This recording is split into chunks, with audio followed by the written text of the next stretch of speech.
मैं राधा स्वामी, राधा स्वामी, मेरी बात को गौर से सुनना। मुझे कोई कल ख्याल नहीं था कि मैंने कल कौन सा शब्द लेना है। मेरी बात को गौर से सुनना। मैं बिजी रहता हूँ, मन को कभी फ्री नहीं होने देता, कुछ न कुछ पढ़ता रहता हूँ। जहाँ जो लोगों के सवाल आते हैं उनके जवाब दे लिखता रहता हूँ। जब रात बेड पर चला गया, लाइट नहीं बंद की, तो मालिक को थोड़ा याद जरूर करता हूँ सोने से पहले। तो ख्याल आया कि कल इतवार है, शब्द कौन सा लेना है। मैं अपनी बात आपको बताने लगा हूँ। तो अंदर से ख्याल आया कि सब जग दुखिया। उसी वक्त कबीर साहब की किताब उठाई और सारा शब्द पढ़ा। ये शब्द कल बोलूँगा। अभी ये मेरे साथ था, ये प्रेम, इसको बोलना मैंने, तूने आज शब्द ये निकालना। ये बैठा सामने, और मैंने अशोक को थोड़ी कहा कि ये शब्द पढ़ो। अशोक ने वही शब्द पढ़ा। इससे क्या साबित करना चाहता हूँ, इस बात से मैं क्या साबित करना चाहता हूँ कि तुम्हारे ख्याल में बहुत बड़ी ताकत है। क्या कहा मैंने? वो ख्याल जो उस वक्त मैंने किया, उसने अशोक के मन पर भी असर डाला। इन्होंने कहीं ये सवाल शब्द बोला, मैंने तो कहा नहीं। तो मुझे विश्वास हो गया कि ऐ इंसान, जब भी तू सोच तो भला सोच, कभी बुरा मत सोच। इससे मुझे साबित होना चाहिए कि नहीं होना चाहिए कि ख्याल में ताकत है। और यही बात मेरे सदगुरु बाबा फकीर जी कहा करते थे, शिव संकल्प मस्तु, ये वेद मार्ग है दुनिया में रहने के लिए। इस मार्ग को समझो कि ख्याल कभी भी बुरा मत करो, किसी के बारे में भी ना मत करो, परिवार के बारे में भी मत सोचो। ख्याल आते हैं तुम लोगों को, सबको आते हैं, मुझे भी आते हैं, लेकिन मुझे तो बाबा फकीर बता गए हुए हैं कि ऐसे ख्याल को पानी नहीं देना। मैं तो समझ जाता हूँ, लेकिन जब जो ऐसा ख्याल आता है तो उसको तो मैं मान लेता हूँ कि ये ख्याल ठीक आया, क्योंकि मैंने तो सोचा नहीं था। मैं तो बिस्तर पर बैठा, मालिक को थोड़ा याद किया, सामने फोटो लगा होता है, और याद करने के बाद सोचा कि कल तो इतवार है, जाना है सुबह, तो सत्संग कुछ शब्द को लूँगा। तो अंदर से आवाज़ आ गई कबीर साहब का, सब तक दुखिया। मेरी बात समझ गए? अब इन चीज के ऊपर सभी संतों ने अपने विचार प्रकट किए हैं। गुरु नानक साहब ने कहा, दुखिया सब संसार। कौन सुखी? सुखी सो जो नाम आधार। नानक दुखिया सब संसार, सुखिया सो जो नाम आधार। सारा संसार सुखी है, तो सुखी कौन है? दुखी है। सुखी कौन है? जिसको नाम का पता लग गया। नाम मीन मैं कहाँ का रहने वाला हूँ, जिसको ये पता लग गया कि मैं, ये दुनिया मेरी नहीं है, वो फिर दुनिया की परवाह नहीं करता। और ऐसे ही बाबा फरीद जी महाराज कहते हैं, उन्होंने लिखा है, फिक्र करेंदे बावरे, फिक्र करेंदे बावरे, जिक्र करेंदे साध। साध जो है वो मालिक का जिक्र करते हैं, उनका नाम जपते हैं। उठ फरीदा जिक्र कर, फिक्र करेगा आप। हम लोग फिक्र में डूब जाते हैं, उसको नहीं याद करते। फरीद कहता है, उठ फरीदा जिक्र कर, फिक्र करेगा आप। तू उन्हें याद कर, तू करो फिक्र करना, उन्हें तेरा अपने आप ही सब कुछ कर देना। क्या कहा मैंने? फिर फरीद जी और बात कहते हैं, बहुत ऊंची बात कहते हैं, क्योंकि फिक्र के बात आई ना, चिंता के ऊपर बात आई ना, दुख के ऊपर बात आई। वो कहते हैं, फिक्र जगत को खा गया। फिक्र, चिंता, दुख, बात समझिए, जगत को खा गया। फिक्र जगत का पीर। फिक्र के कारण हम पीर मानते हैं, पीरों को हम याद करते हैं। फिक्र के कारण हम मंदिरों में जाते हैं और वहाँ प्रसाद चढ़ाते हैं, जब पता नहीं क्या क्या करते हैं। फिक्र जगत का पीर, दुनिया उसको याद फिक्र को दूर करने के लिए करती है और कुछ नहीं है। जिसने खाया फिक्र को ताका नाम फकीर, केवल फकीर होता है। इसलिए कहा हमारी जगीर तो फकीरी है, ये कहा है कबीर साहब ने। हमारी जगीर, हमें फकीरी से मतलब है, हमें फकीरी ठीक है। बात मेरी समझ गए? तो मैंने ये आप लोगों को महापुरुषों की बात सुनाई है कि सबने ये माना कि ये दुनिया दुखी है। अब मैं इसी शब्द को आज लेता हूँ, निकालो कबीर साहब का शब्द, ये निकालेगा। ये क्या कहते हैं कबीर साहब? जिस तन दर सुखिया, जिसने शरीर धारण किया है वो दुखी होगा, ये निश्चित है। क्यों दुखी होगा? सवाल ये है कि दुखी क्यों होगा? दुख कुदरत ने नहीं दिया, किसी को दुख नहीं दिया कुदरत ने, बिल्कुल नहीं। मैं तो मानता हूँ इस बात को कि उस मालिक ने हमें कोई दुख अलॉट नहीं किया। दुख का कारण हम हैं खुद, और दुख का कारण हमारा कर्म है, क्योंकि कर्म जो है ये प्रधान है। कर्म गति टारे न टरे, पर पढ़ो कर्म जो जो करेगा अंत में भोगना पड़ना, संत कहते हैं। सब संतों ने यही कहा ना। तो हमारे दुख का कारण है क्या? हमारा कर्म है। अब सवाल पैदा होता है कि कर्म पैदा कहाँ से हुआ? कर्म किसने पैदा किया? कर्म हमारे ख्याल ने पैदा किया। किसी को बुरा माना तो बुरा हो जाएगा, किसको अच्छा माना तो अच्छा हो जाएगा। अब ख्याल अच्छा और बुरा क्यों आता है? ये मेरी खोज है, मैं करता हूँ खोज इसकी। हमारा ख्याल जो बनता है या मन जो बनता है वो हमारी खुराक से बनता है। इसलिए बुजुर्गों ने कहा जैसा खाइए अन्न वैसा बने मन। अब जो अन्न खाते हैं हम कहाँ से पैदा किया? जो भी हम घर में चीज़ लाते हैं, खरीद कर लाते हैं, तो पैसा तो मेरा है ना, लेकिन वो पैसा मैंने कैसे कमाया? क्या हलाल की कमाई से कमाया, या धोखे से कमाया, या झूठ से कमाया, या हेरा फेरी करके कमाया, या दूध में पानी पा के कमाया, या कम तोल के कमाया? तुम खुद सोचो, वो पैसा मैंने कैसे कमाया। उस पैसे से जो मैं खाऊंगा वो मेरे मन को भ्रष्ट करेगा। क्या कहा मैंने? बाबा फकीर जी महाराज बताया करते थे कि अगर मैं ऐसा खाना खाऊं, एक दफ़ा महाराज ने बताया, हम तो उनके पास बैठा करते थे, कहते एक जिम्मेदार आया। जिम्मेदार कहा कि किसका? महाराज ने नाम लिया। वो अपनी बैलगाड़ी पर महाराज जी को ले गए, बैलगाड़ी पर ले गए और सत्संग हुआ, वापस आए, खाना भी वहाँ खाया। तो जब महाराज जी कहते मैं ध्यान में बैठने लगा तो मेरा मन ना लगे, मैं बथेरा करूं, बथेरा सिमरन करूं, मन ठहरे ही नहीं। ओहो, मैंने वहाँ खाना खाया, पता नहीं कैसा था। गोपाल को बात बताई, गोपाल इधर आ, 10 रुपए की रसीद मेरे नाम पर काट दे, ताकि वो जो खाया मैंने उसका बोझ उतर जाए। मेरी बात समझ गए? मेरा भी ये अनुभव है कि अगर मैं कोई ऐसा खाना खा लूँ, मैं उस दिन भजन नहीं कर सकता हूँ। मेरी बात समझ गए आप? तो क्या कहाँ से पैदा हुआ? हमारे कर्म से पैदा हुआ हमारा ख्याल। कर्म को देखो कि तुम कर्म क्या कर रहे हो। बाबू बन के बैठ गए हैं कुर्सी पर, लेकिन वहाँ काम नहीं करते, कोट लटका दिया और अपने काम कर रहे हैं। उनका मन कभी शुद्ध नहीं हो सकता। दुकानदार कम तोलता है, पैसे पूरे लेता है, उसका कम मजीद शुद्ध नहीं हो सकता। मेरे पास दूध देने वाले आदमी आते हैं। एक आया करता था बाबू, साइकिल पर आना। मैंने कहा, मैं बिलासपुर की पहले बात बताता हूँ। बिलासपुर में एक बुजुर्ग लाया करता था दूध। मैं कहा, बाबा बात सुन, दूध में पानी नहीं डालना, नहीं तेरे गोडे जुड़ जाएंगे। बात समझ गए? लेकिन आदमी मानता नहीं है, मानता नहीं है। 6 महीने के बाद कहते बाबू जी मेरे से गलती हो गई, मेरे तो गोडे जुड़ गए, मैं तो पानी पा के दूध धंधा लिया।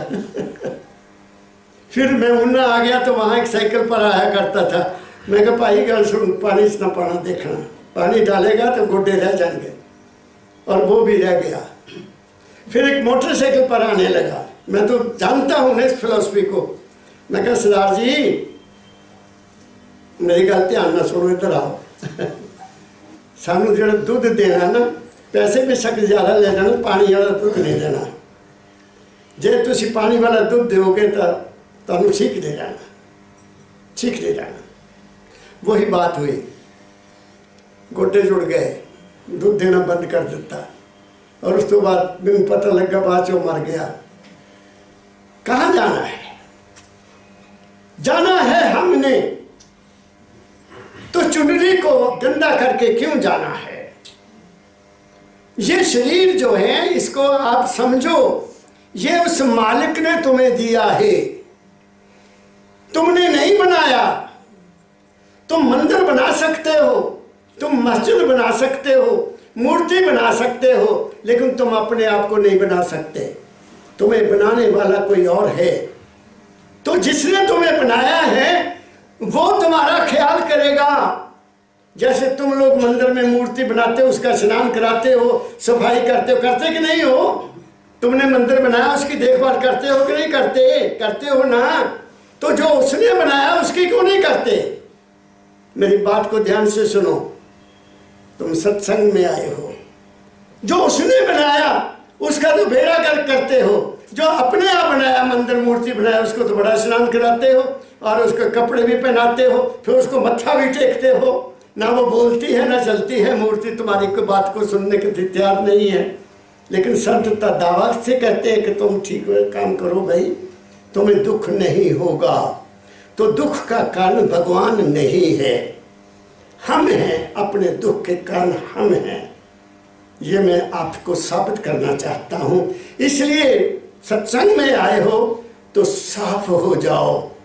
शिव संकल्प मस्तु, हमेशा अच्छे ख्याल रखो, अपने लिए भी दूसरों के लिए भी। कभी कमज़ोर ख्याल ना करो। जब कमज़ोर ख्याल करोगे तो वह ब्रह्मांड में जाएगा और वही वापस तुम्हारे पास आएगा, तुम और कमज़ोर ख्याल हो जाओगे। क्या कहा मैंने? इसलिए कबीर को आज पानी आपको बताता हूँ मैं। बाबा फरीद की बात बता दी, परमदयाल बाबा फकीर की बात बता दी, गुरु नानक की बात बता दी। आप कबीर क्या कहता है सुन लो, सुनो। राधा स्वामी तन घर सुखिया,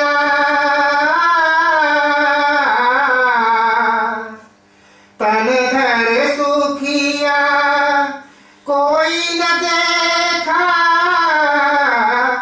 जो देखा सो दुखिया हो। आप पता माने कबीर साहब ने कितनी दुनिया से मुलाकात की होगी, तभी कहा ना कि कोई दुखी नहीं मिला मुझे। तन दर सुखिया कोई न देखा, जो देखा सो दुखिया हो। क्यों? कारण क्या है?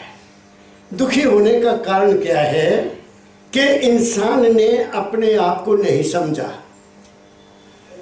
अपना आपा उसका क्या है? एक शरीर है, शरीर की इंसान परवाह नहीं करता। पहली बात सुन लो, हम अपने शरीर की परवाह नहीं करते। हम अपनी आँखों के देखने की भी परवाह नहीं करते। हम अपने कानों से बुरी बुरी बातें सुनने की भी परवाह नहीं करते। और फिर खाने के लिए तो बिल्कुल परवाह नहीं करते। जब मिला, जो मिला, जहाँ मिला, हमने खाना है। ये कभी नहीं सोचा कि मैं जो खा रहा हूँ इसका मेरे अंदर जो मशीन चल रही है उसको कितना कष्ट करना पड़ेगा। क्या कहा मैंने?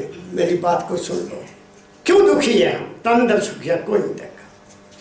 संतों ने कहा थोड़ा थोड़ा खा तेरे भले की कहूँ, सत्संग में जा तेरे भले की कहूँ। बड़ी लंबी लिस्ट है स्वामी जी महाराज की, मैं क्या बताऊँ आपको।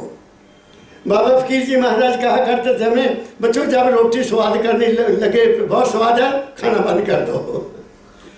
बड़ी भारी कुर्बानी करनी पड़ती है। रोटी बहुत स्वाद लगी, दे दे एक सब्जी बहुत स्वाद है, बस तुसी उत्थे गलती कर ले। कहो कि स्वाद है बस मैं नहीं होर खानी, मैं पेट भर गया। तत्ते है कि तुसी बहादुर। तो जे स्वाद लगी तो दो दी बजाय चार खाओगे, फिर तुसी बहादुर नहीं हो, फिर तुमने गुरु की बात को नहीं माना। क्या कहा मैंने? तो हम खुद इस तन की परवाह नहीं करते हैं। इसलिए इसको कबीर साहब ने कहा, चीनी चीनी रे चदरिया। ये बहुत बहुत ही बारीक ढंग से इसको उस मालिक ने बनाया है। तुम्हारा इसको बनाने में कोई हाथ नहीं है। तो जिसने बनाया तो तुम उसी को भूल गए और फिर किसके पीछे लगे? मन के पीछे लगे। हमें दुख देने वाला कोई नहीं है, हमारा मन ही हमारे दुखों का कारण है। और जब तक इस मन को सत्संग नहीं मिलेगा, इसकी सोच नहीं बदलेगी, इसकी रहनी नहीं बदलेगी, इसका कर्म नहीं बदलेगा और इसके विचार नहीं बदलेंगे, इसकी संगत नहीं बदलेगी, ये कभी सुखी हो नहीं सकता। इसलिए सत्संग की महिमा है। मगर सत्संग भी आजकल जो हो रहे हैं आपके सामने ही हैं। कोई सत्संग सुनने नहीं जाता, अपने रिश्तेदारों को मिलने के लिए जाते हैं और कोई बात वहाँ कहीं भी नहीं जाती। कुछ बातें पर्दे में रखी जाती हैं। यहाँ बाबा फकीर ने कोई पर्दा नहीं रखा, कोई लगाव लपेट नहीं रखा, कोई लापरवाही की। उन्होंने बांटा हमारे को, हीरे जवाहरात सब कुछ दे गए। उन्होंने कहा जो मेरी कमाई में आपको दे चला, तुम जैसे मर्जी इसको मानो ना मानो, तुम्हारी मर्जी है। तो कबीर साहब ने कह दिया, तन दर सुखिया कोई ना देखा।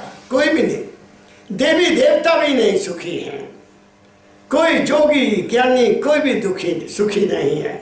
इसलिए हमारे स्वामी जी महाराज ने लिखा, भगत उपासक जोगी ज्ञानी इन सब चक्कर खाया, जे सब भूल गए कि असलियत क्या है। किसी ने जटा जूट खा लिए, किसी ने राख लगा ली, किसी ने किसी तरह के कपड़े पहन लिए, किसी ने मालाएं पहन ली, किसी ने कुछ कर लिया। सब मन के अधीन है ना, सिर्फ मन है बस हमें डोमिनेट कर रहा है। आगे पढ़ो, क्या कहते हैं? उदयस्तु की बात कह तू है, उदयस्तु की बात कह तू है, सबका किया विवेका हो। अब वो कहते हैं उदय होता है जब सूरज चढ़ता है और अंत होता है जब वो छिप जाता है। तो यहाँ क्या मतलब उनका है? जन्म और मरण।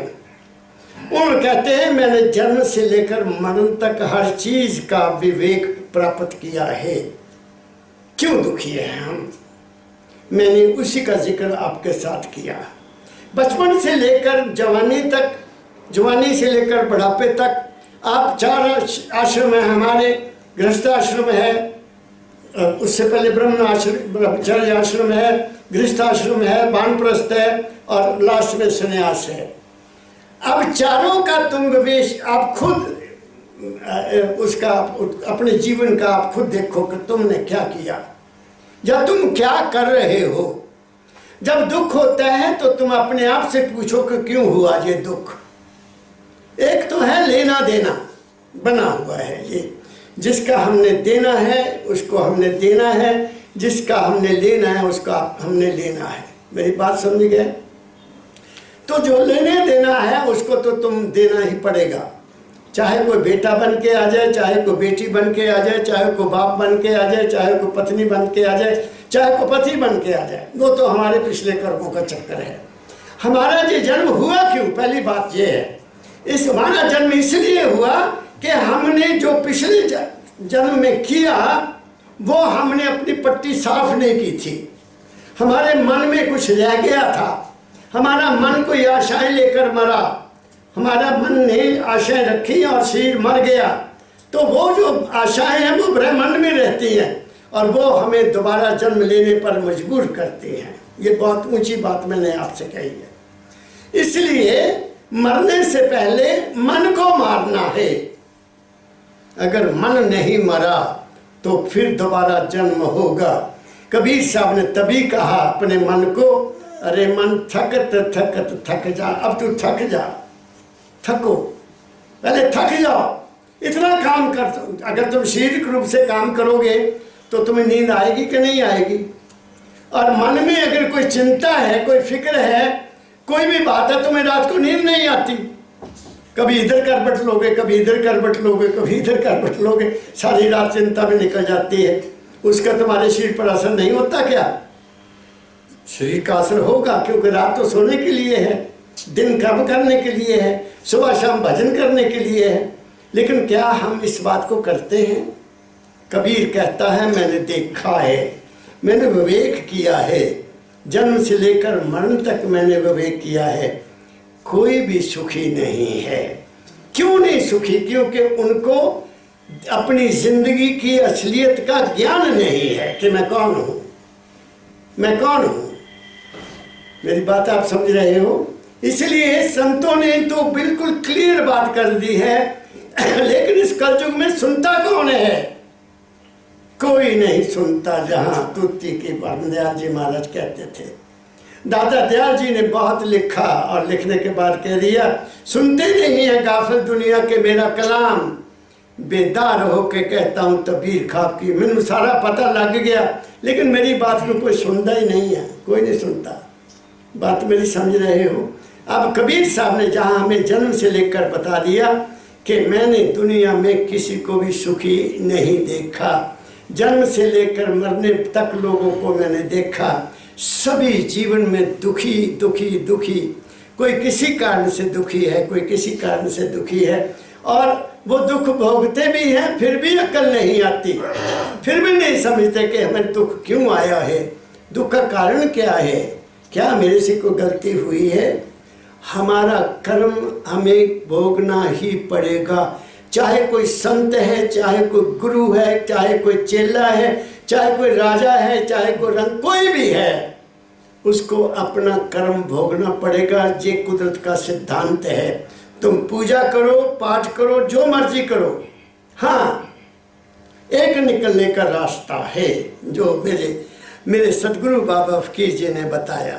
वो क्या है कि ये हमारा जीवन 4 हिस्से हैं इसके। एक शरीर है, एक मन है, एक आत्मा है। आम दुनिया के लोग, आप दुनिया के साधु संत केवल यही कहते हैं, हमारा शरीर है, हमारा मन है और हमारी आत्मा है। वो आत्मा को ही अमर कहते हैं, वो नहीं है, आत्मा अमर नहीं है। इन तीनों से परे जाएंगे तो वहां हम हैं। हमारा जीवन, शरीर भी मन के अधीन है, और मन तो हमारा मालिक बनाए हुआ है। मन जो हमारा मन है, हालांकि है ये कुछ भी नहीं, क्योंकि अगर ये कुछ होता तो ये खत्म क्यों होता? तुम गहरी नींद में चले जाते हो, मन वहां होता है? नहीं होता। क्या कहा मैंने?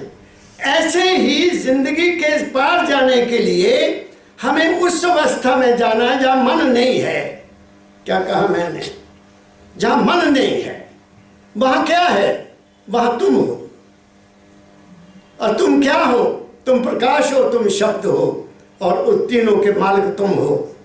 प्रकाश भी तुम्हारा है, शब्द भी तुम्हारा है, तुम और हो, शब्द और है, और प्रकाश और है। क्या कहा मैंने? इसलिए संतों ने हमें रास्ता बता दिया और उसका नाम रखा सुरत शब्द योग। ऐ इंसान, तू सुखी रहना चाहता है तो अपने मन को नियंत्रण करना सीख। मन का नियंत्रण तब तक नहीं होगा जब तक तुम्हें किसी पर विश्वास नहीं है। जब विश्वास हो जाएगा तो तुम उसकी बात को मानोगे। और वो क्या मानेगा? वो कहेगा, बच्चा ये नाम है, तेरा असली नाम ये है, इसको याद किया कर, इसका सिमरन किया कर, और ये जो तेरा नाम है तू कहीं और से आया है, तू उसके साथ मिल जाएगा। क्या कहा मैंने? मेरी बात को गौर से सुनो। हम यहाँ दुनिया में दुख भोगने के लिए नहीं आए, हम लेना देना पूरा करने के लिए आए हैं। वो सुखी से करो, सुख से करो, खुशी से करो, लेकिन गुरु की बात को याद रखो कि ये दुनिया क्या है? ये मेरा देश नहीं है, मैं जहाँ केवल एक खास काम के लिए आया हूँ, वो काम जो कुदरत ने दिया उसको कुदरत का काम समझो। जो भी ड्यूटी तुम्हें मिली है वो कुदरत की है। यहाँ मैं आपकी सेवा में बैठा हूँ, ये मेरी ड्यूटी, ये जो है मेरे गुरु का काम है। अगर मैं इसमें अपने आप को शामिल करता हूँ, या इससे कोई लाभ लेता हूँ, या इससे कोई मान लेता हूँ, या इससे कोई इज्जत लेता हूँ, तो मैं फंस जाऊँगा।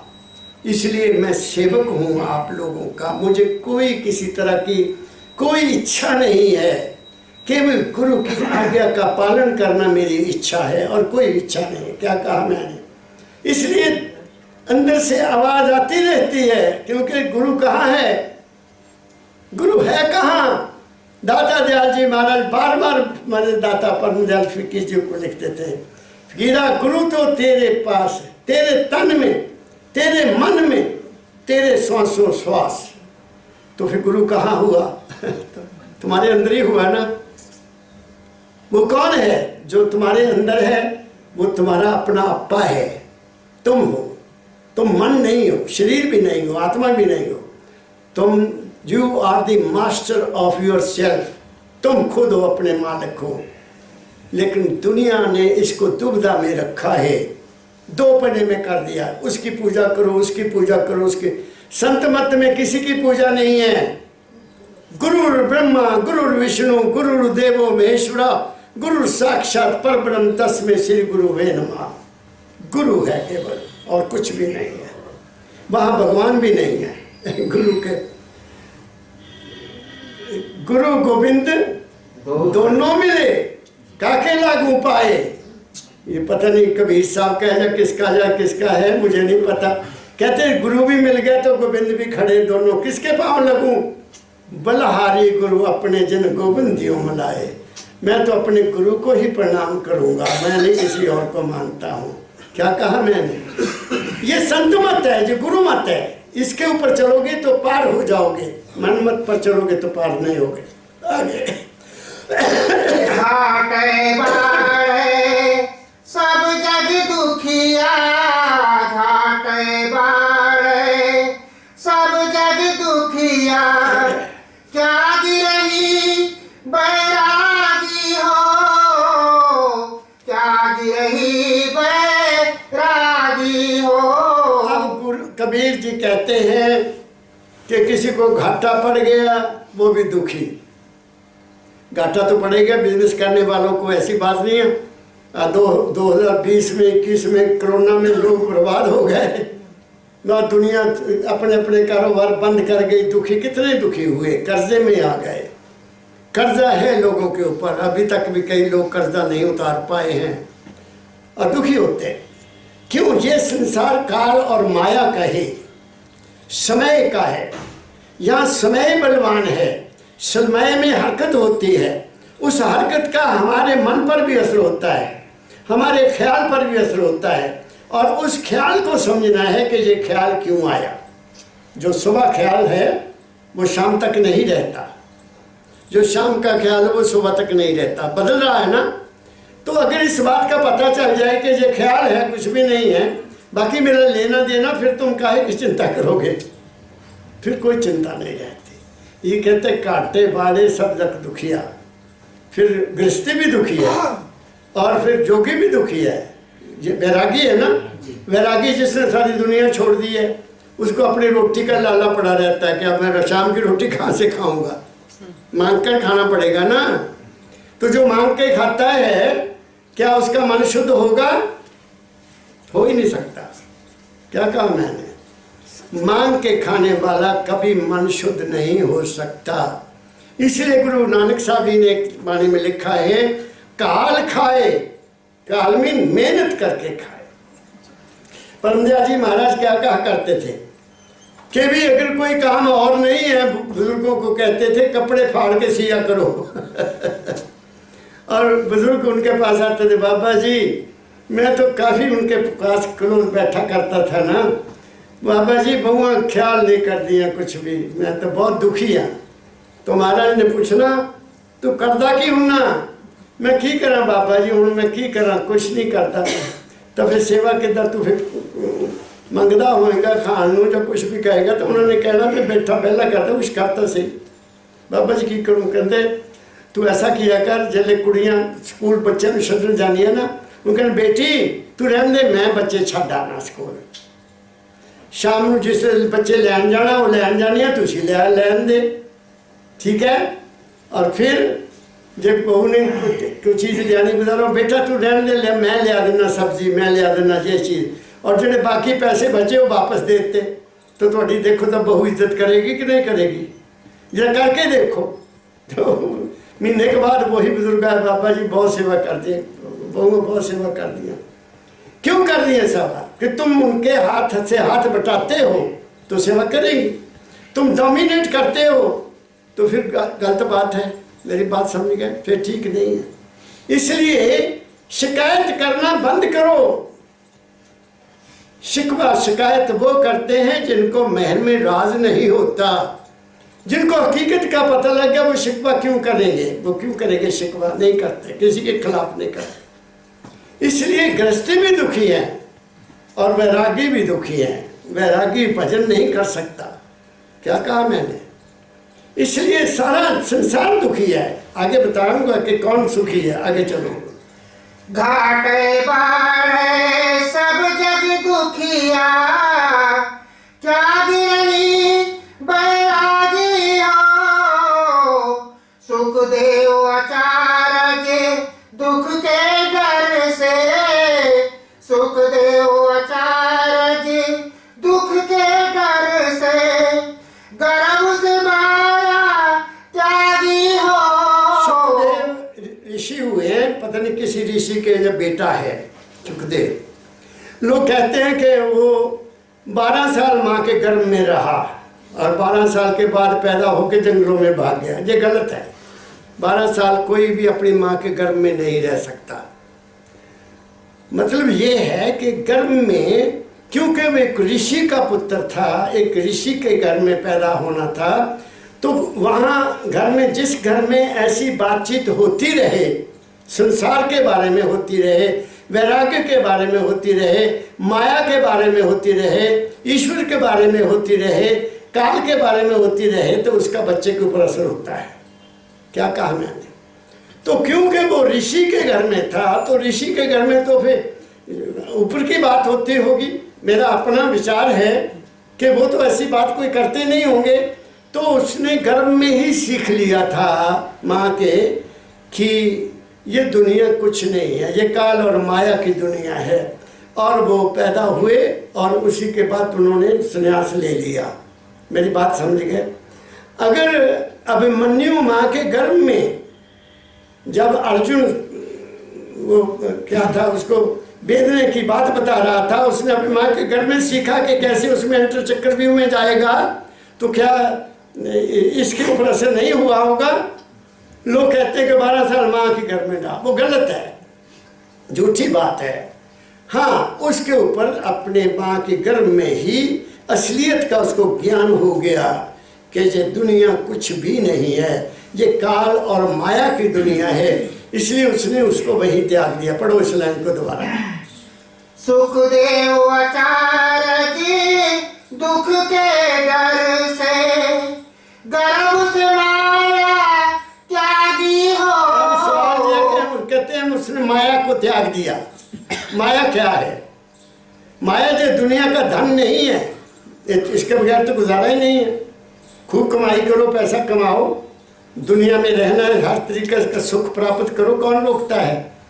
तुम शारीरिक सुख भी लो, मानसिक सुख भी लो, आत्मिक सुख भी लो और ये आध्यात्मिक सुख भी लो। चारों सुख तुम्हें प्राप्त होने चाहिए, कौन रोकता है इसको? ये तुम्हारे बस में है ना। तो लेकिन वो हकलाल की कमाई होनी चाहिए, ये पहली बात। माया क्या है? माया है हमारे ख्याल, मन के ख्याल। वो ख्याल जो हमें दुनिया में फंसाएं, वो माया है। क्या कहा? हमारे जो ख्याल है, और ख्याल क्या है? हमारे ख्याल, फिर सुनो इस बात को, हमारे ख्याल समय के अनुसार बदलते हैं। समय के अनुसार कभी कोई अच्छी घटना हो गई तो हमारे मन की हालत और होती है, और अगर कोई बुरी घटना हो जाए तो हमारे मन की हालत और होती है। हर वक्त तो नहीं रहता ना मन, तो चेंज होता है मन। कोई भी घटना हो गई, कोई किसी तरह की घटना हो गई, घर में हो गई, रिश्तेदारों में हो गई, देश में हो गई, प्रदेश में हो गई, अपने मोहल्ले में हो गई, तो उसका तुम्हारे मन पर असर होगा कि नहीं। तो सुखदेव ने समझ लिया, उस ज्ञान समझ लिया कि ये जो माया है ये ठगनी है। यही कबीर साहब ने कहा, ये माया ठगनी है। यही बात दाता दयाल जी महाराज ने कहा कि माया ठगनी है। ठगनी वो होती है जो तुम्हारी शांति को ठग ले, जो तुम्हारे मन की ठहराव को डिस्टर्ब कर दे। तो इसलिए वो कहते हैं कि उसने तो गर्भ में ही सीख लिया था कि मैं माया में नहीं फंसूंगा। मैं जो मन से परे रहने की स्थिति है उसमें वो रहा कि नहीं रहा मुझे नहीं पता, लेकिन वो समझ गया था कि मन की माया में मैं नहीं रुकूंगा, इसलिए वो चले गए, घर छोड़ दिया। वो अपने आप में रहते थे। कैसा उनका जीवन था, मुझे उनके जीवन के बारे में कोई ज्ञान नहीं है कि उन्होंने कैसा जीवन व्यतीत किया। दुर्वासा जी ने, क्या नाम है उनका, सुखदेव जी। बात समझिए, अच्छे ऋषि हुए हैं, उच्च कोटि के ऋषि हुए हैं। आगे पढ़ो। जोगी दुखिया जंगल दुखिया, जोगी दुखिया जंगल दुखिया, तपसी को दुख दूना हो। अब देखो दुनिया योग करती है, जंगम भी, जंगम जो घंटियां बजाते हैं, शिव जी के गुण गाते हैं, वो भी दुखी हैं, और तपस्वी भी दुखी हैं। वो तपस्वी क्या करते हैं, तप करते हैं, जमीन में बैठ जाते हैं। अब हमने घोड़े में भजन करना है, और कहीं कहीं तो वो आग भी जलाकर बीच में बैठते हैं। क्या फायदा है इसका, सारा ड्रामा है, सारा ड्रामा है। ये भोरे में बैठना, पता नहीं क्यों लोग ऐसा करते हैं। या ये महाराज जी के कमरे के साथ यहाँ एक कमरा होता था, इधर ये इसके साथ जहाँ इधर होता था, रसोई के साथ कमरा। तो मैं एक बार कुछ देखा कि मैंने कहा भाई ये क्या दरवाज़ा लगा है, तो मुझे बताया गया कि इसमें पोहरा है। अरे अच्छा, इसका मतलब ये पूजा पाठ करने के लिए या भजन करने के लिए होगा। तो मैंने कहा मुझे दिखाओ ज़रा। ये दरवाज़ा खोला तो उसमें टाइलें लगी हुई, बड़े बढ़िया बनिया हुआ, और पानी भरा हुआ, पानी। अरे बाबा, इसमें क्यों, कौन करता होगा भजन बैठकर, ये तो पानी भरा हुआ है। तो मैंने रंजीत को फ़ोन किया, मैं कहा रंजीत इधर आओ, ये देखो आकर के, ये बिल्डिंग बैठ जाएगी, इसको इसमें भरो, रेता भरो ताकि ये पानी सूख जाए। जब पहले पानी निकालो फिर रेता भरो, उसको बंद करवाया। एक जगह मेरे को ले गया कोई, किसी मंदिर में, संत के पास। मैं कॉलेज में था तो लड़की मेरे कॉलेज में टीचर थी, तो वो कहती सर मेरी माता वहाँ जाते हैं, बहुत अच्छे संत हैं, तो आप भी चलिए। मैं कहा अच्छा कोई नहीं, मैं जानता हूँ उनको अच्छी तरह से। मैं भी चला गया। अब वो संत जी उठे, काफ़ी मोटे ताजे, आओ प्रिंसिपल साहब आपको मैं अपना दिखाता हूँ। तो वो बोरे में ले गए मुझे। मैं कहा महात्मा जी आप कभी यहाँ बैठकर भजन करते हो? मैं तो बड़ा क्लियर हूँ। कहते नहीं, यहाँ नहीं बैठा जाता। तो मैं कहा फिर कानून लाया खुद है, तो इतने पैसे खर्च करते हो। जब भजन नहीं करना तो बोरे में क्यों, बोरे क्यों बनाए गए? क्या फायदा है इसका? दुनिया को बताने के लिए, दुनिया को ठगने के लिए? कहते बात तो आप ठीक कहते, मैं किसको बंद करवा दो, क्या फायदा? वो बनो जो तुम्हें भगवान ने बनाया है, जो वो ना बनो जो तुम्हारा मन कहता है। दुनिया तो तुम्हें पूजेगी, दुनिया तो तुम्हें मानेगी कि तुम बहुत उच्च कोटि के संतों नीचे भोरे में भजन करते हो। सब कुछ भी नहीं है। तब ये सब मैं यो कहना चाहता हूँ, मैं सच्चे दिल से कहना चाहता हूँ कि जितने भी ये रूप रंग बनाते हैं, हमारे सामने पेश आते हैं, वो असल में है नहीं, वो सब धोखा है। कहाँ लिखा है कि तप करो, भोजन छोड़ दो, पत्ते खाओ तो तुम्हें भगवान मिल जाएगा? श्रृंगी ऋषि ने फैसला कर लिया कि मैं कुछ नहीं खाना, जंगल में जाए, मैं नहीं खाऊंगा कुछ भी, पत्ते खाऊंगा। ये सच्ची कथी सुना रहा हूं। अब जहाँ भजन होता है ना, जहाँ आदमी अपने मन से पार जाना चाहता है, तो जो माया ठगनी है, माया नहीं हमें निकलने देती। माया तब नहीं हमारे पर असर करेगी जब गुरु साथ है। अगर गुरु साथ नहीं है तो मन हमें मारेगा। गुरु साथ कैसे होगा? गुरु की वाणी, जो गुरु ने बताया कि बच्चा मन के पीछे नहीं दौड़ना।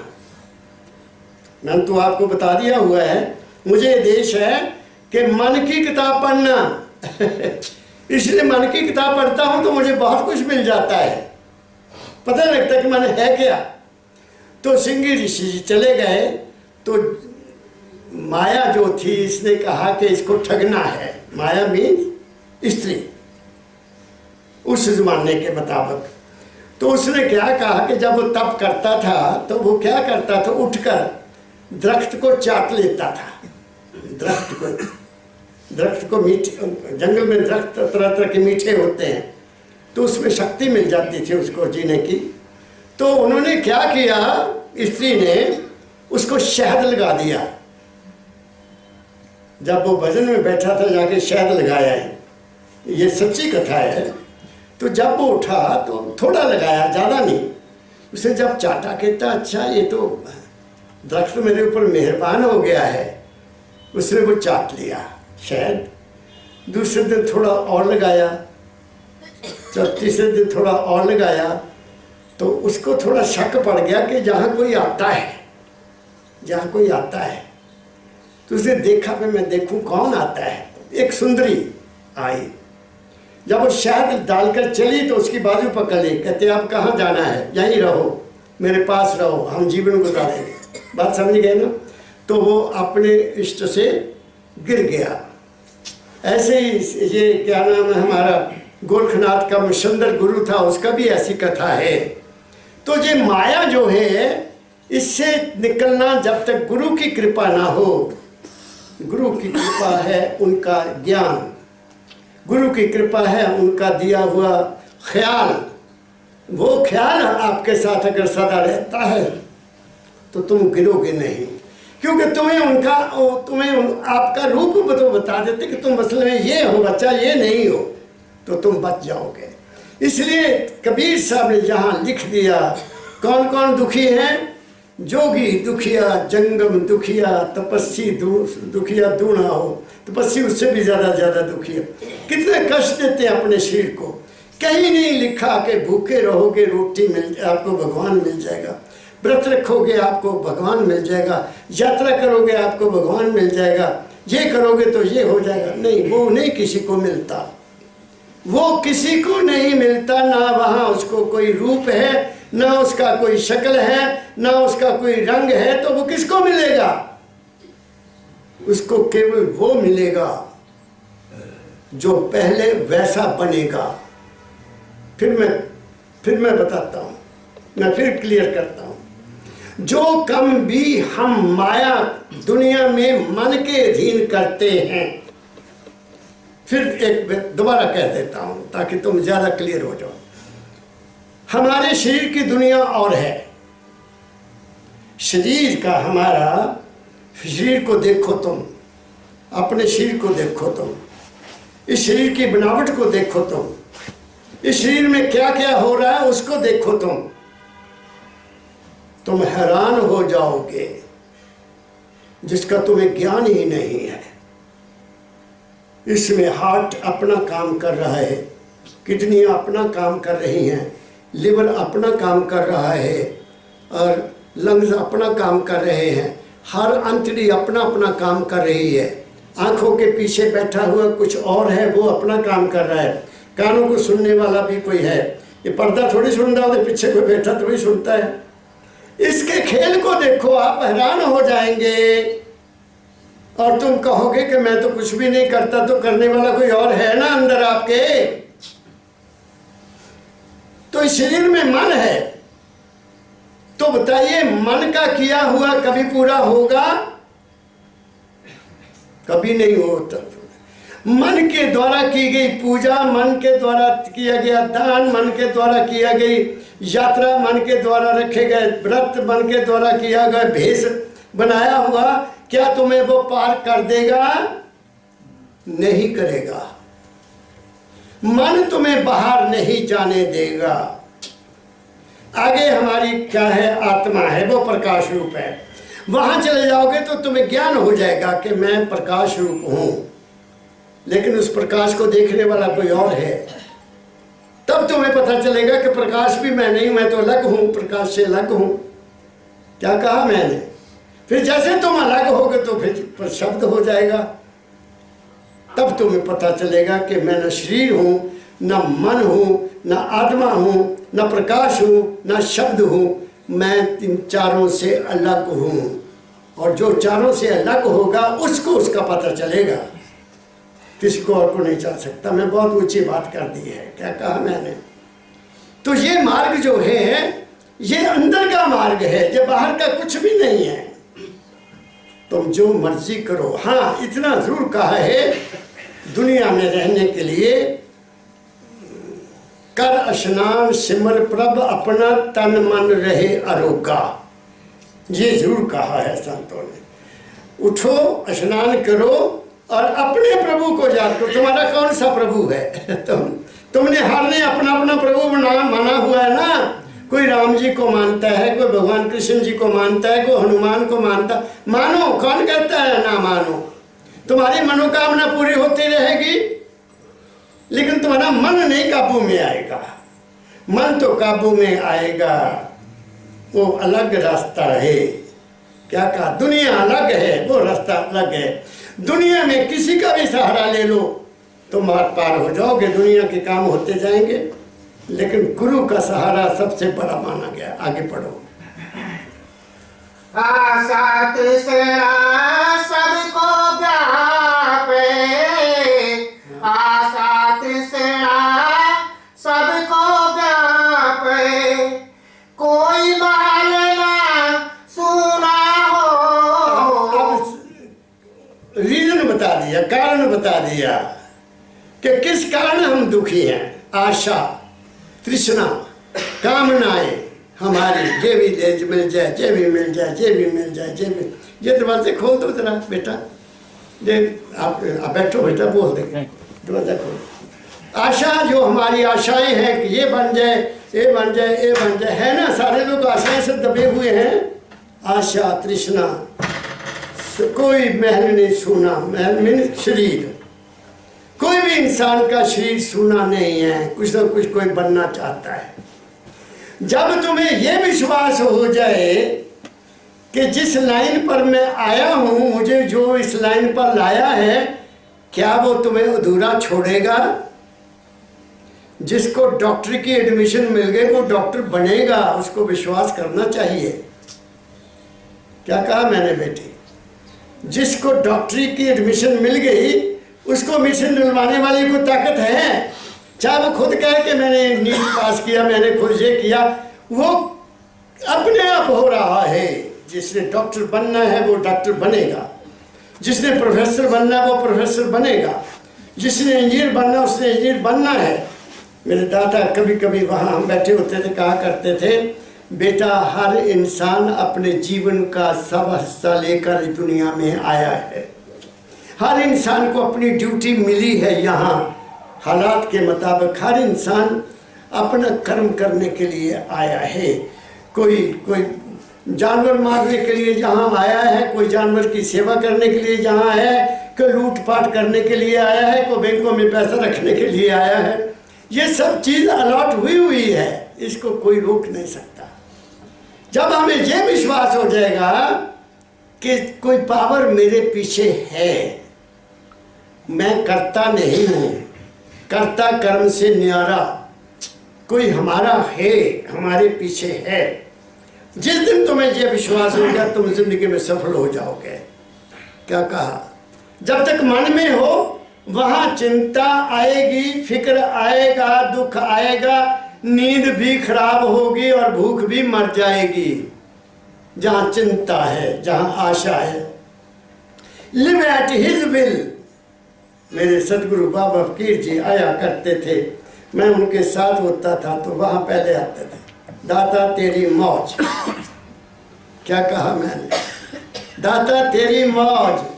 वो फिर मौज में रहते हैं, गुरु की मौज। जैसे नथ खसम हथ, तब इंसान को पता लग जाता है। मुझे नहीं पता आप लोग कैसा सोचते हैं भाई, मैं तो मेरी ज़िंदगी मुझे बता रही है, मेरी ज़िंदगी 6 साल से मुझे बता रही है कि मैंने ज़िंदगी में कुछ नहीं भी किया। मैंने कब एमए पास कर लिया, मैं कैसे प्रोफेसर बना, मैं कहाँ कहाँ गया, कहाँ नहीं गया, कहाँ कहाँ की सैर की, मेरा कोई प्लानिंग नहीं। जो प्लानिंग होती है वो पहले ही की हुई है। क्या कहा मैंने? इसलिए इस विश्वास को ले लो कि जहाँ भी तुम हो, तुम किसी हस्ती के अधीन हो, और उसको सुबह शाम याद कर लिया करो कि आपने जो मुझे काम दिया मैं सच्चे दिल से करूँगा मेरे दाता। अगर कहीं बुरा ख्याल आए तो आपने मेरी रक्षा करना, तुम्हारी रक्षा हो जाएगी। क्या कहा मैंने? इससे मैं ज़्यादा और क्या कहूँ। तुम बजाय इसके इधर उधर भटकने से अपने अंदर, मेरे सतगुरु बाबा फकीर जी महाराज कहा करते थे, अरे ज़िंदगी है, इसमें उतार चढ़ाव आएंगे। जब तुम्हें उतार चढ़ाव आएगा अपने कमरे में चले जाओ, वहाँ बैठकर आंखें बंद करके उसके हवाले हो जाओ, तुम्हारा काम हो जाएगा। कहीं जाने की जरूरत नहीं है, क्योंकि वो अंदर की आवाज़ सुनता है, वो अंदर की आवाज़ सुनता है। मैंने आपको बताया कि रात तो ख्याल ही नहीं था कि मैं ये शब्द बोलूँगा। क्या कहा मैंने? उसी वक्त ख्याल आया कि कल इस ख्याल पर बोलना। तो अब जो भी सज्जन आए वो दुखी होकर ही आए ना। सब जग दुखिया ही दौड़ेगा अपने सुख को प्राप्त करने के लिए, आपके मन की कामनाओं को पूरा करने के लिए, अपने मन की तृष्णा को पूरा करने के लिए, अपने मन की आशा को पूरा करने के लिए तभी दौड़ते हैं हम, और किस लिए? मैं अपने सदगुरु बाबा फकीर के पास किसी आशा को नहीं लेकर गया ना, मैं गुरु की खोज में गया। गुरु मिला, डिमांड ही एक थी, भगवान की पूजा नहीं की, बस सुबह शाम से गुरु मिल जाए, मुझे गुरु मिल जाए। मैं गुरु की खोज में था। कुदरत ने लाकर ऐसी जगह मुझे बिठा दिया जहाँ सब कुछ, दुनिया भी मिली, दीन भी मिला, दुनिया भी मिल गई। तुम ठहरो तो सही, मगर तुम ठहरते नहीं हो। ये दुर्भाग्य है। अपने घरों में पता नहीं कितने कितने देवी देवताओं की फोटो रखी हुई है। जो ज़्यादा देवी देवताओं की पूजा करते हैं उस घर में शांति नहीं होती, ये भी बता देता हूँ, और उस घर में तरक्की भी नहीं होती। वहाँ स्वर्गी, पंजाबी में कहते हैं स्वर्गी नहीं आएगी। एक को मानो, एक ही साधे सब सदे, सब साधे सब जाए। एक को, जिसको भी मानते हो, मैं ये नहीं कहता राम को मानते हो तो उसको ये मत मानो कि दशरथ का बेटा था। भगवान को, कृष्ण को मत मानो कि वो कृष्ण हैं जो गोकुल में पैदा हुए, उनको मार के कुल मानो। जिसको भी मानते हो, मैं नहीं कहता। तो गुरु मत में केवल गुरु है, दूसरा कोई नहीं है। क्या कहा मैंने? इसलिए आशा तृष्णा सबको लेकर, कोई महल भी सोना नहीं है। और दुनिया है, यहाँ आशा तो करनी पड़ेगी। यहाँ दुनिया है तो आस तो रखनी पड़ेगी भाई, ये भी हो जाए, मेरा बच्चा काबिल बने, मेरा ये बने। तो दाता दयाल ने फैसला कर दिया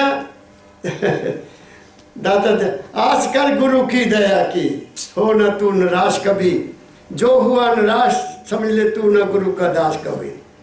आस ये करो कि गुरु की दया होती रहे, बस फिर सारा काम हो जाएगा। जो चाहोगे मिलता जाएगा, जो चाहोगे मिलता जाएगा। गुरु की दया की आस करो, और दया किसी से मत मांगो, और कोई दया करने वाला है ही नहीं। गुरु की दया होती है, और गुरु की दया वचन में होती है। क्या कहा मैंने? पढ़ो फिर। साच कहो तो कोई न माने, साच कहो तो कोई न माने, झूठ कहा नहीं जाई हो। देखो क्या बात कह रही कबीर साहब ने। कहते साच कहूँ तो कोई सुनने के लिए तैयारी नहीं है। साची बात कबीरा कहे सबके मन से उतरा रहे। सच्ची बात को कौन सुनता है, कबीर साहब कहते हैं। मैं झूठ नहीं बोल सकता, झूठी बात मैं कह नहीं सकता, मैं सच्ची बात कहता हूँ और मैंने सच बोलना ही सीखा है। और लिखा भी है शास्त्रों में, जाके हृदय झूठ है ताके हृदय पा, जाके हृदय सांच है ताके हृदय आप। तो जो सच्चा इंसान होता है वो सच्ची ही बात करेगा, वो लगाव लपेट की बात नहीं करेगा कि लोग मेरे पास आते रहें, मेरे पास आते रहें, पैसा देते रहें, चढ़ावा लाते रहें। वो नहीं इन बातों की परवाह करता। कोई आए, मेरे दादा कहा करते थे, मैंने अपना फर्ज पूरा कर दिया, आप कोई मेरे सत्संग में आना चाहे आए, नहीं आना चाहे ना आए, मेरी कोई किताब पढ़ना चाहे पढ़े, नहीं पढ़नी चाहता तो ना पढ़े। वो थे सच्चे संत, वो थे कबीर, वो फकीर भी थे तो वो कबीर भी थे। उन्होंने कोई कमी नहीं छोड़ी हमें समझाने की, और उनकी कृपा से मैं आपकी सेवा में बैठा हूँ। वरना मेरे जैसे लाखों जहाँ घूमते हैं दुनिया में, ये उनकी कृपा है, ये उनकी दया है, ये उनका आशीर्वाद है कि मैं उनकी बात आपके तक पहुँचा रहा हूँ। यही कबीर कहते हैं, फिर करो साची बात। साच कहो तो कोई न माने, झूठ कहा नहीं जाई हो। सच क्या कहा कि ऐ इंसान तू कर्म ठीक कर ले, अपना कर्म ठीक कर ले, तेरा मन अपने आप ठीक हो जाएगा। तेरी कमाई ठीक है तो तेरी खुराक भी ठीक हो जाएगी। मुझे कहीं जाना पड़ा, एक बड़े होटल में किसी को मुझे ले गया कोई, बहुत देर की बात है, जब मैं कॉलेज में पढ़ाता था भी, मुझे भी इन्विटेशन भेज दिया उन्होंने, बड़ा होटल, बड़ा भारी होटल। मैं साथ वाले को पूछा कि ये कौन पैसा खर्च इतना कर रहा है, इतने लोगों को बुलाया हुआ, बड़े बड़े ऑफिसर बुलाए हुए थे। कहते वो आदमी है, उन्होंने नाम लिया उनका, वो आदमी। क्या हुआ उसको क्यों इतनी बड़ी पार्टी की? तो मेरे साथ ही ऑफिसर बैठा था, उन्होंने उनका कोई गलत काम ठीक कर दिया इसलिए उसने खाना खिलाया। मैं बहुत पछताया कि मैं भी काहे को यहाँ आ गया, ये तो सारा हराम की कमाई है। बड़े होटलों में कौन जाता है? साधारण हक हलाल की कमाई वाला बाहर ढाबे में भी खाना खाना नहीं चाहेगा, वो कहेगा घर ही जाके खाएंगे, भूखा रह लेगा। बड़े होटलों में जाते हैं जो सरकार के मुलाजिम हैं, बड़े बड़े, वो 5 स्टार 7 स्टार में जाते हैं, क्योंकि पैसा हमारा उनके ऊपर लगना है, हमारा पैसा उनको जाना है। गवर्नमेंट कहाँ से देती है? हमारे लिए देती है ना। तो मेरा अनुभव ये हुआ कि ये बड़े बड़े होटल जो है ये सब हराम के पैसे के ऊपर चल रहे हैं, सरकार के पैसे के ऊपर चल रहे हैं, और ऐसे अफसरों के सिर पर चल रहे हैं जो वहाँ जाकर ठहरते हैं। और मेरे को तो जहाँ तक भी पता चला कि होटल वाले उनको कैश भी दे देते हैं, आप यहीं आया करो सर। क्या कहा मैंने? तो बताइए कहाँ सारा। मेरे सतगुरु बाबा फकीर जी कहा करते थे, धागा नहीं टूटा हुआ, ताना ही टूट गया। कपड़े बुनने वाले का ताना होता है ना, ज़्यादा धागे होते हैं। सारा वातावरण ही खराब हो गया है, और अब तो झूठ ही झूठ है। जहाँ मैंने एक बहुत उच्च कोटि के मंत्री को बोलते सुना, वो खुद कहता झूठ बोलो, झूठ बोलो, झूठ बोलो, जहाँ चाहो झूठ बोल लो, झूठ ही झूठ बोलो। अरे बाबा, मैं तो एक उच्च कोटि का हमारा रिप्रेजेंटेटिव झूठ की बात कर रहा है। तो उस देश का जैसा राजा तथी प्रजा, जैसा राजा तथी प्रजा, प्रजा तो वही बनेगी। जैसा बाप तैसे बेटे। अगर बाप गलती पर है तो बच्चे भी गलती पर होंगे। अगर बाप का चाल चलन ठीक है तो बच्चों भी कभी गलती नहीं करेंगे। ये बड़ी ऊंची बात मैं कर रहा हूँ। क्या कहा मैंने? हमें ना किसी को बाप बनना आता है, ना किसी को माता बनना आता है। इसलिए मेरा देश आज दुखी है। क्या कहा मैंने? देश दुखी है। बड़े बड़े काम हो रहे हैं। साइंस ने पता नहीं जानवरों के रूप बदल दिए। जो गाय 5 किलो दूध देती थी आज 40 किलो दूध दे रही है। जो खेत में फसल थोड़ी पैदा होती थी वो कितनी फसल हो गई है। इंसान ज़मीन से आकाश में चला गया, लेकिन किसी ने ये नहीं सोचा कि इंसान को इंसान कैसे बनाना है।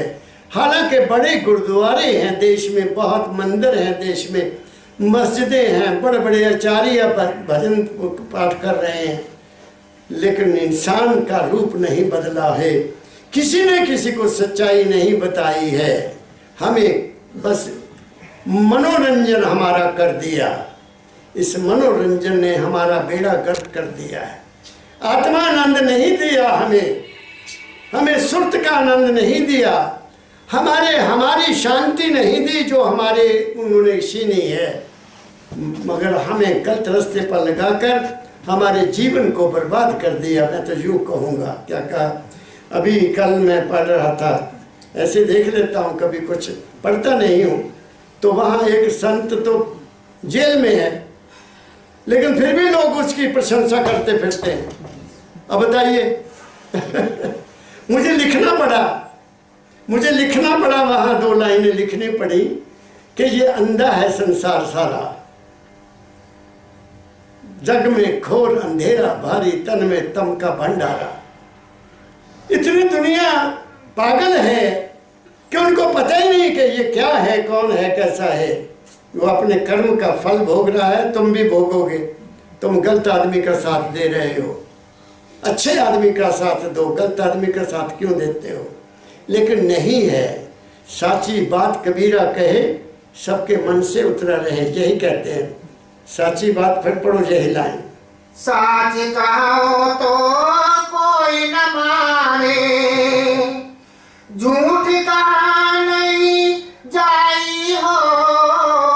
वो सत्य पुरुष थे, मेरे सदगुरु बाबा फकीर सत्य पुरुष थे। कभी झूठ नहीं बात कही उन्होंने। वो कहा जो उनका अनुभव था। उन्होंने किसी किताब का भी वर्णन नहीं किया। कबीर को मानते थे, गुरु नानक साहब को कहते, इनकी वाणी जो है, जो मैंने पढ़ी, मैं इस पर चला और चल कर देखा कि इन्होंने जो लिखा सत्य लिखा और मेरा भी यही अनुभव है, ये कहा करते थे।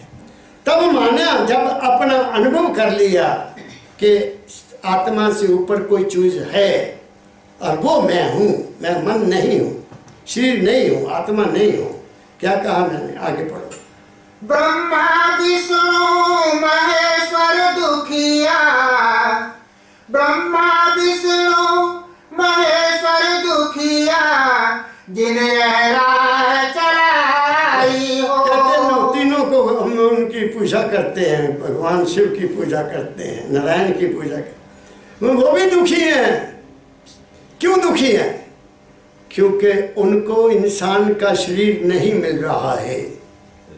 वो चाहते हैं कि हम भी दुनिया में पैदा हो जाएं और भक्ति करें और अपने वापस घर चले जाएं।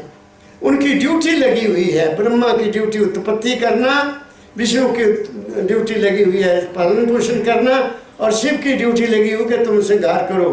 ये तुम तीनों में लगे रहो काम करने। क्या कहा मैंने? और मेरे हजूर बाबा फकीर जी ने बताया कि ऐ इंसान, तेरे अंदर ही ब्रह्मा है, तेरे अंदर ही विष्णु, तेरे अंदर ही शिव है। एक ख्याल पैदा होता है, वो ब्रह्मा है। उस ख्याल से अपनी दुनिया में सुख प्राप्त करते हो, वो विष्णु है, और बाद में उस ख्याल को तुम छोड़ देते हो, तुम शिव हो। क्या कहा मैंने? तो आपके अंदर ही है ना, ब्रह्मा तुम्हारे अंदर है जो औलाद पैदा करता है। तुम विष्णु रूप में उनकी पालन पोषण करते हो, बच्चों की करते कि नहीं हो?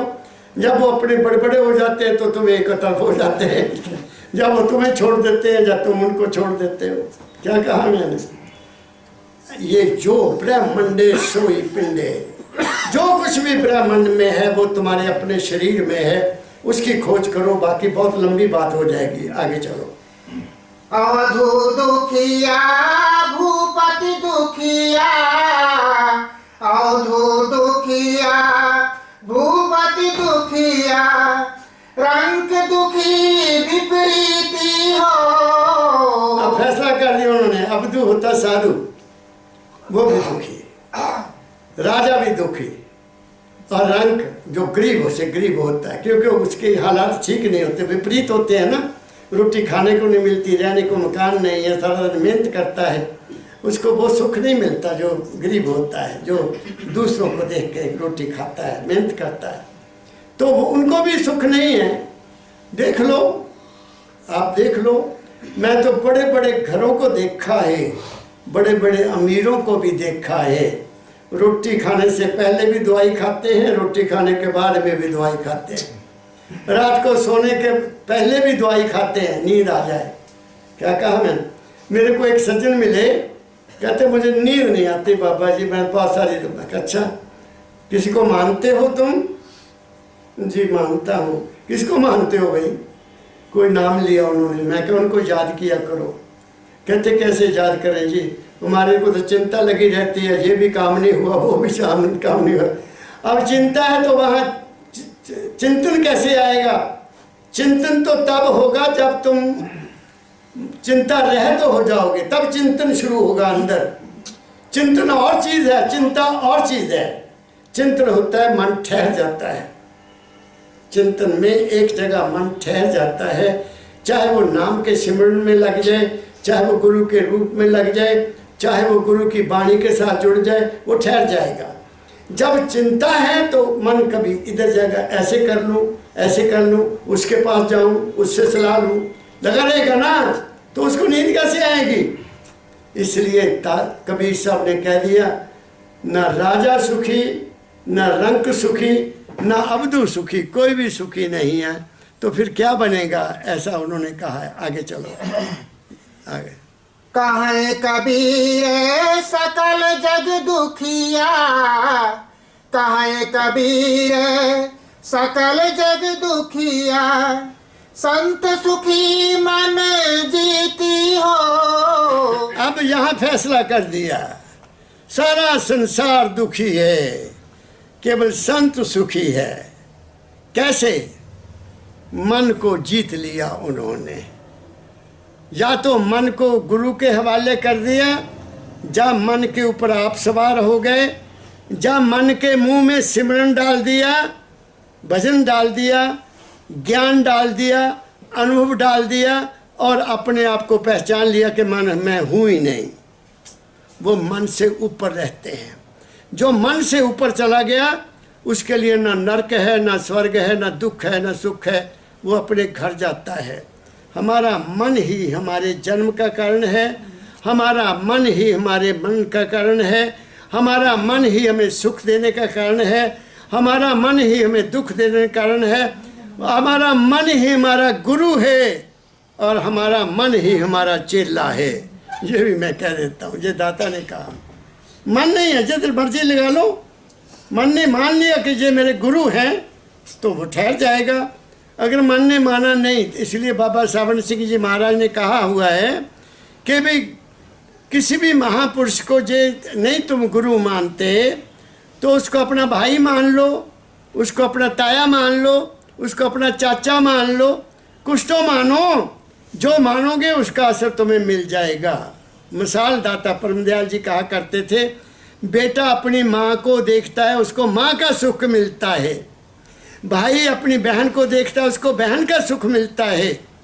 और पति उसको पत्नी के रूप में देखता है, उसको पत्नी का सुख मिलता है। मिलता कि नहीं मिलता? हालांकि औरतें एक ही है। बच्चे ने माँ का सुख लिया उससे, भाई ने बहन का सुख लिया उससे, पति ने पत्नी का सुख लिया उसने। ऐसे ही गुरु से जो तुम चाहोगे उसको वो मान लो। अगर गुरु को तुमने पार ब्रह्म माना तो तुम और ज़्यादा सुखी हो जाओगे। अगर गुरु को शब्द ब्रह्म माना तो तुम्हारा कल्याण हो जाएगा। पर गुरु को मानस मत मानो। गुरु को मानस मानते ते नर के ये अंध, दुखी हुए संसार में आगे जम का फंद। ये कबीर साहब ने फैसला कर दिया। गुरु को इंसान मान लिया तो तुम जम के फन में रहोगे। फिर आगे कह दिया, गुरु किया है देखो सतगुरु चीना ना। तुमने सतगुरु तो देखा ही नहीं, देखो मान के गुरु मान लिया। सतगुरु तुम्हारे अंदर है, बाहर का गुरु तुम्हें उस सतगुरु से मिला देता है और तुम्हारे सारे भ्रम दूर हो जाते हैं। तुम सत्यवादी हो जाते हो, तुम्हारा जीवन सुखमय हो जाता है। तुम्हें कुछ मांगने की ज़रूरत नहीं होती, मांगने से पहले ही मिल जाता है। मैंने आपको प्रमाण सुबह दे दिया कि रात ख्याल आया कि सुबह ये शब्द लूँगा, तो मैं अशोक को ये नहीं कहा कि अशोक तुम ये शब्द पढ़ो, मैं इस लड़के को ज़रूर कहा वहाँ कि तुमने ये शब्द निकालना है। तो कोई चीज़ है वो हवा में जाती है, वो ख्याल बहुत तेज़ी से चलता है और वहाँ पहुँच जाता है जहाँ से उसका जवाब मिलना होता है। क्या कहा? इसलिए always think better, be positive, हमेशा आशावादी होकर जियो और हमेशा अपने मालिक पर विश्वास करके जियो और हमेशा ये समझ लो, विश्वास कर लो कि जो वो करेगा तुम्हारे भले के लिए करेगा। बस इस ख्याल को पका लो, जो वो करेगा उसमें मेरा ही भला है, तुम्हारा भला ही होगा, कोई बुरा कर नहीं सकता। इन्हीं शब्दों के साथ मेरी आप सबके लिए शुभ